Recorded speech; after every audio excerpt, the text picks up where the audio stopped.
ናቸው አሁንም በጦርነት ውስጥ ቁስል አለ ያን ቁስል ያሻሻው እንደተጣሉ እንዲኖሩ አረጋለሁ በኤርትራና በትግራይ መካከልም እንዲሁ የድሮ የኤሊቶቹ ፉክክር እንዳለ ሆነ አሁን ጦርነቱም የፈጠረው ጠባሳ አለ ያንን ገደል ተጠቅሜ ራሴን ፖለቲካ ሰራለሁ ኦሮሞና አማራም እንዲሁ በታሪክ ትርክት ምክንያት የራሳቸው ግጭት አላቸው እነዚህ ገደሎች ዋና መኖሪያዎች ናቸው ብሎ ይዟቸው ነበር ይኖረው አሁን ደግሞ የፋኖም የበሰለ አመራር እናንተም በየሚዲያው በተለያየ ሁኔታ የምትሰሩን ተነገር እኛም እየወጣን የምናረጋው ነገር አላማችን ህዝብንም አገርንም አጠቃላይ ቀጠናውንም በሚያስማማ ሁኔታ የወደፊቷ ኢትዮጵያም የተሻለችና ለሁሉም ልጆቿ የምትመች እንደሆነ አድርጎ ያሉት ኃይሎች ሁሉ ልዩነታቸውን እያጠበቡ በማያግባባቸው ነገር እየተከባበሩ ወደፊት በህዝብ ውሳኔ እየፈቱ እንዲኖሩ የኢትዮጵያ ህዝብ በአጠቃላይ አንድ የሆነበት መጣ እሱ ግን ዋና መኖሪያው የኢትዮጵያን ህዝብ ዘልዝሎ አዳክሞ በየተራ እየቀጠቀጠ አንዱን ባንዱ ላይ ያስነሳ መኖር ነበር አላማው አሁን ግን እነዚህ ሁኔታዎች ከያማራን ህዝብን በየመንደሩ በጎጃም በጎንደር እየከፋፈለ የሚያደርገው ነገር አንድ የሆኑበት መጡ ከዛም በኋላ ደግሞ ሌሎችንም ኃይሎችን ቅድም እንዳልኩ ገደል እየቆፈረ ሊያኖር የነበረው ከነ ልዩነትን አክብሮ በጋራ በሚያደርግ ነገር ላይ መስራት ፖለቲካ የውነት መሆኑ ፖለቲካ እየገባቸው መጡ የኢትዮጵያ የፖለቲካ ኃይሎች ይሄ ደግሞ ለተንኮለኛ ለሾከኛ ላሉባልተኛና እንዳብይላለ በቀጣፊነት ላንዱ ሌላ ያደረገ ለሚኖር መኖሪያው ላደረገ ሰው ይሄንን ሞት ነው ከዛ በኋላ ሰርቶ አስቦ አገር መርቶ እውነት ተናግሮ ለኢትዮጵያ ህዝብ ጥያቄዎች መልስ ሰጥቶ የሚኖርበት አንድም የድርጅት ብቃት የለውም የግል ብቃት የለውም ህልም የለውም እኖርበታለሁ ብሎ ያለው ማጣላት ማጋጨት በዛ ውስጥ ጧት ማታ እየተነሱ ላንዱ ሌላ እየተናገሩ መኖር ነበረ ያንን ግን የኢትዮጵያ የፖለቲካ ኃይሎች በተለያየ ምክንያት ጊዜም አብስሏቸው መከራም አብስሏቸው እንዲሁም ደግሞ በተለያየ ምክንያት ብዙ ስራ በተሰራበትም ሁኔታ ወደ አንድ ነገር መጥተዋል ያ ሲያስጨንቀው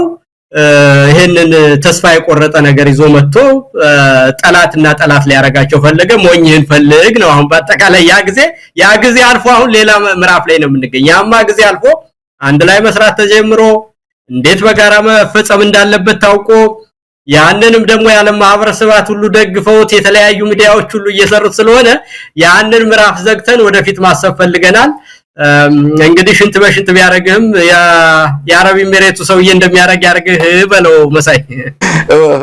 በትክክል ኢንጂነር ሊቃል እውነት ለመናገር የከሸፈ ጥይት ወይም ደግሞ ምንድነው ቀለሃ ብቻ የቀረ ነው እንግዲህ ማስረሻን ይዞ ፋኖን አዳክማለሁ ብሎ አብይ አህመድ የመጣበት ሁኔታ ዝም ብሎ ባዶ ሙከራ ባዶ ምንም ለውጥ የማያመጣ እንደሆነ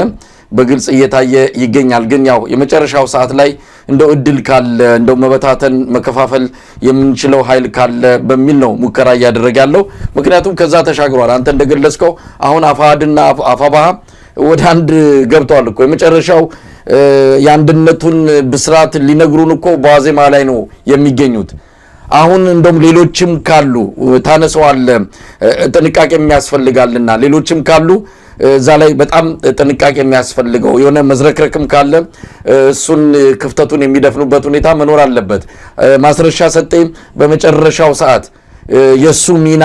ያከተመ የሱ ተልኮ ምንም ዋጋ እንደሌለው ሲረዳ የማይቀረው የአማራ ህዝብ አንድነት ከጫፍ መድረሱን ሲረዳ ነው ሹልክ ብሎ የሄደው ይሄንን በትክክል የምንረዳባቸው ብዙ አጋጣሚዎች ብዙ ማስረጃዎችን ማቅረብ ይቻላል ከዚህ በኋላ ማስረሻ አይደለም ሌላው ትርጉም ያለው ስልጣን በፋኖ ውስጥ ያላቸው እነዘመነ ካሴ ሌሎችም ትልቅ አቅም ያላቸው ግለሰቦች እንኳን ከዚህ ትግል ዞር ቢሉ ያማራ ህዝብ ትግል ላይመለስ እየገሰገሰ ነው ያለው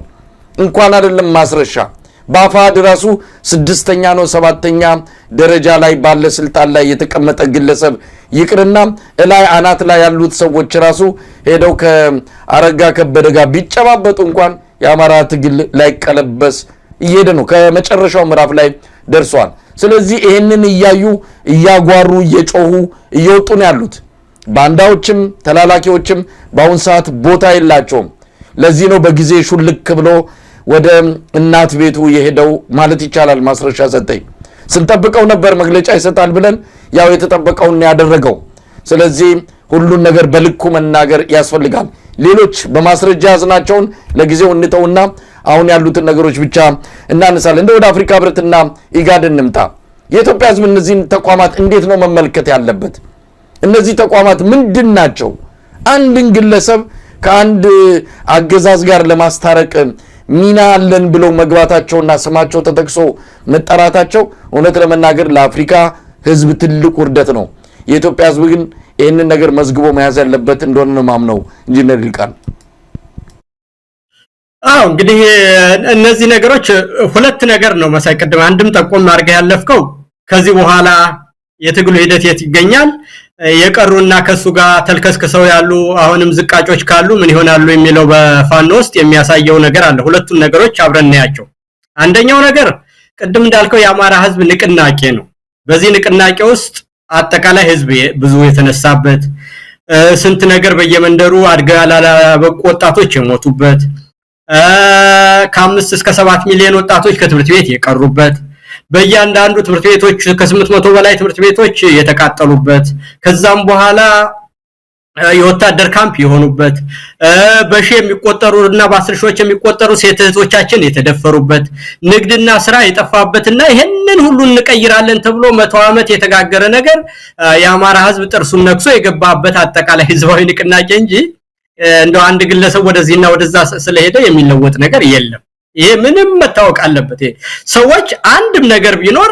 የህልውና ትግል ስለሆነ አንድ ጠብታ የሚያደርግም ሰው ይጠቅማል። ምንም ጥያቄ የለውም። እንዳልኩ በእያንዳንዱ ቀን የሚከፈል መስዋዕትነት ስላለ ንግድ የለም፣ ስራ የለም፣ አጠቃላይ ገበሬው ማምረት አልቻለም። በእያንዳንዱ ቀን የሚደርስብን ውርጅብኝ ማት ነው። ይሄንን ለማፋጠን ማንኛውም የሚያደርገውን አስተዋጽኦ እንወዳለን፣ እናከብራለን። በዛ ውስጥም የሚሰው ሰዎችን ሁሉ መስዋዕትነት የሚከፍሉ ሰዎች ሁሉ ክብር አለ። በዛ ሂደትም ደግሞ መልካም አስተዋጽኦ ላደረጉ ሰዎች ይሾማሉ፣ ይሸለማሉ፣ እናከብራቸዋለን። አለቆቻችን መሪዎቻችን ብለን እንቀበላቸዋለን። ነገር ግን ይሄንን የህዝብ ትግል ወደዚህና ወደዛ ላለው ካለ ቅድም እንዳልኩ ይሄ ሁሉ ህዝብ አጠቃላይ የገባበትን ነገር በጀጅ እንዲና እንዲያው አወዛውዛለው የሚል ሰው ካለ ስለራሱም ሆነ ስለ ትግሉ ያለዋቂነቱን ነው የሚያሳየው። አለዋቂነቱን ነው የሚያሳየው እና በዛ ሂደት ውስጥ የቀሩ ሰዎች ሊኖሩ እንደሚችሉ ምንም ጥያቄ የለውም። እየዘረፈ የሚበላ ፋኖ መዋቅር ሲፈጠር መጨነቁ አይቀርም። ምንም አትጠራጠር ማለት ነው። በሙስና የተዘፈቀ ሰው ከዚህ በኋላ ተጠያቂነት ስለሚመጣ አንድ መሆንና መልክ ያለው ተጠያቂነት ሲመጣ የማይወድ ነው። በሁለት ካራ የሚበላና እዚህም እዛም እያለ የሚረብሽ ሰው አሁን ነገሮቹ ሲጠቡና መልክ ያለው ነገር ተጠያቂነት ሲመጣ መሄዱ የማይቀር ነውና የስልጣን ጥም ያለበትና ያችን የመንደር ስልጣኑን ሰብስቦ ይዞ የነበረ መዋቅር ሲፈጠር የተሻሉ ሰዎች ወደ አመራርነት ሲመጡ ጨንቆት ከዛ ፍትልኮ የሚወጣ እንደሚኖር የታወቀ ነው። እነዚህ ሰዎች ሁሉ ግን ቀደም እንዳልኩ እንደነገርኩ የአማራ ህዝብ ትግል ታሪካዊ ሆነ ህዝብ እንደ ህዝብ የተነሳበት ብዙ የነገርኩን መስዋዕትነቶች ሁሉ የሚከፈሉበት ስለሆነ እኔ የግለሰቦች 10ም 5ም 50ም 100ም እንደው ልንገርህ አይደለም እነዛ ስለሄዱ ምንም የሚለወጥ ነገር እንደሌለ ማወቅ ያስፈልጋል። በተረፈ ግን እነዚህን ኢጋድንና የአፍሪካ ህብረትን በተመለከተ ኢትዮጵያ መታመሟን ነው የሚያሳይ መሳይ።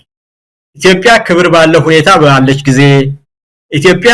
በኩሩና በባለራዕይ ልጆቿ በተመራች ጊዜ እነዚህ ተቋማት የሚኖራቸውን መልክ እናቀዋለን ማለት ነው እና ኢትዮጵያ በዓለም ላይም ሆነ በአፍሪካ በቀጠናውም ትልቅ ቦታ በነበራትና ሌሎችን የምትሸመግል የተጣሉትን የምታስታርቅ ራሷን በኩራትና በክብር አፍሪካን የምትወክል የአፍሪካ ተቋማትንም ሆነ የዓለምን ተቋማት በመመስረት ረገድ ትልቅ ቦታ ያላት ሌሎች ከጭቆናና ከቀይ ግዛት ነፃ እንዲወጡ በደገፈች ጊዜ ያንን መልክ ይኖራታል። ደግሞ እንደ አብይ አህመድ ያለ ወላባና ቀጣፊ እርስ በርስ እያጋጨ ለሚኖር ሰው ሲሆን ይሄው እንደምታየው ቀጠናውንም አምሷል፣ አገሩንም በጦርነት አምሷል። እነዚህንም ተቋማትን ደግሞ ተራ የመንደር መጫወቻ አድርጓቸዋል ማለት ነው። ስለዚህ አሁን የነዚህ ተቋማት መበላሸት ምንን ያሳያል ማለት ነው? የኢትዮጵያ ስርዓት መበላሸትን ነው የሚያሳየው። ኢትዮጵያ መታመሟን ያሳያል ማለት ነው። ስለዚህ ኢትዮጵያ ከህመሟ ስትፈወስ ኢትዮጵያ ባለራዕይና አርቆ አሳቢ እውነተኛ የአፍሪካ ምልክትነቷን ሁሉ የሚያሳይና ትልቅነቷን ክብሯን የሚመልስ ልጆች ወደፊት በሚመጡ ጊዜ የኢትዮጵያ ልጆች ሁሉ የትኛውን ቦታ ላይ ቀና ብለው የሚታዩበት ለአፍሪካ መድን የሚሆኑበት ለአፍሪካውያን ችግሮች ሁሉ መፍትሄ የሚፈልጉበት አስታራቂና ሸምጋይ የምትሆንበት ምልክትነቷም ደግሞ ለሌሎች ነፃነት አራያ በምትሆንበት መንገድ በመትመጣ ጊዜ አፍሪካ ህብረትም ወደ ነበረ ክብሩ ይመለሳል እንደ መስራችነታችን በቀጠናው ድርጅቶችም ሆነ ኢጋድን የመሳሰሉት ነገሮች መልክ ይዘው ይመጣሉ ከጎረቤቶቻችን በንግድና በኢኮኖሚ በጸጥታ በባህል መተሳሰራችንም ይቀጥላልና አብይ እስካለ ድረስ ቀጠናውም ይበላሻል ተቋማትም ይበላሻል የምንለውን የሚያረጋግጥ ነው ቀደም የፕሬዝዳንት ኢሳያስ ንግግር እንደተጠቀስኩል ማለት ነው ስለዚህ የኢትዮጵያ መንግስት መታመም የአፍሪካ ህብረትም የኢጋድም የቀጠናው ሀገሮችም አጠቃላይ ደግሞ ቀጠናውን ወክላ ዓለምንም ሁሉ የሚመለከት ነገር መሆኑን በግልጽ ያሳያል ማለት ነው ኢንጂነር ሊቃል እንደው ቀደም ሲል ያነሳውትን ጥያቄ በደንብ እንድታብራራው ፈልጌ ነው እነዚህ ተቋማት ነገ ከነገ ወዲያ ተጠያቂ የሚሆኑበት ሁኔታ አይኖርም ወይ ምክንያቱም የገቡበት መርህ ከአፍሪካ ህብረት ቻርተር ከኢጋድም የመተዳደሪያ ደንብ አንፃር ይሄ አሁን የገቡበት ሁኔታ ወንጀል እንዳለበት ተጠያቂነት እንዳለበት ፍንትቡ ብሎ የሚያሳይ ነው ምክንያቱም ቀደም ሲል አንተ ተጠቅሰዋል የፕሪቶሪያው ስምምነት በህወሓትና በአብይ አህመድ አገዛዝ መሃል የተደረገ ነው የታንዛኒያው ስምምነት በኦላና በአብይ አህመድ መሃል የተደረገ ስምምነት ነው እነዚህን ጠላት ናቸው ብሎ የፈረጀንን አካል ግለሰብ አምጥቶ ስምምነት በተደረገ መድረክ ላይ መገኘታቸው ብቻ አይደለም ማውደሳቸውና እንደ ትልቅ ነገር መግለጻቸው ከጀርባ የሆነ ነገር አለ በእርግጠኝነት በገንዘብም በተለያየ መልኩ እጃቸው የገባበት ነገር አለና የኢትዮጵያ ህዝብ እነዚህ ነገ ከነገ ወዲያ ተጠያቂ ማድረግ የለበትም ወይ እነዚህ ሰዎች ወንጀል ነው የሰሩት እውነት ለመናገር የአፍሪካ ህዝብን ነው የካዱት የኢትዮጵያ ህዝብን ነው የካዱትና ምናልባት ወርቅነህ ገበየሁ በኢጋድ ውስጥ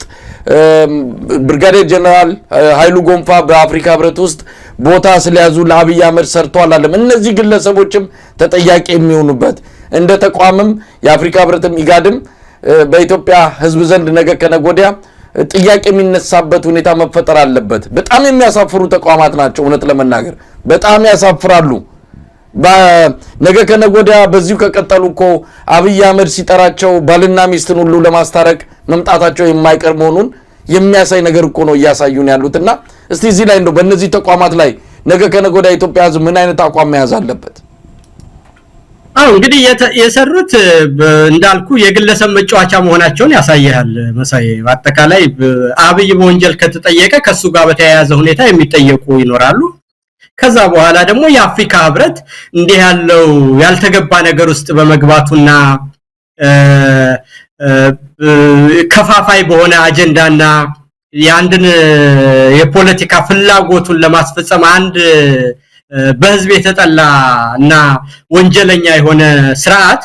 እሱን ለማገልገል ብለው በአደባባይ ራሳቸውን ገልጸው ሚዲያ በተሰበሰበበት እንዲህ አይነት በጣም እኔ እንደውኮ ለዓለም አቀፍ ተቋማት ሁሉ ክብር ትልቅ የሆነ የፖለቲካ ክስረት የሚያመጣ ነገር እኮ ነው መሳይ በቃ በተቋማት የኢትዮጵያ ህዝብ ምንም አይነት እምነት እንዳይኖረው እኮ የሚያረጉ ነገሮች ናቸው እነዚህ ነገሮችና ስለዚህ እነዚህ ተቋማት ሁሉ ወደ ክብራቸው እንዲመለሱ ካስፈለገ ይሄ ሂደት የፖለቲካም ሆነ የህግ የዲፕሎማሲ ውርደት እንደሚቀበል በአግባቡ ስራ በተጨባጭ መሰራት አለበት የሚል እምነት አለኝ ይሄ የተሰራው ታሪካዊ ነገር በደንብ ሪከርድ ሆኖ ተቀምጦ ያደረሰው የፖለቲካ ኪሳራ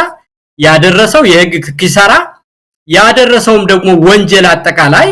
በሚገባው ቋንቋ ተገልጾና ተተንትኖ ይሄንን ውርደት በሚያክም ሁኔታ ተጠያቂነት እስከሚመጣ ድረስ ሁሉም አካላት ግፊት ማድረግ አለባቸው የሚል እምነት አለኝ በአጠቃላይ አንድን ቡድንና አንድን ግለሰብ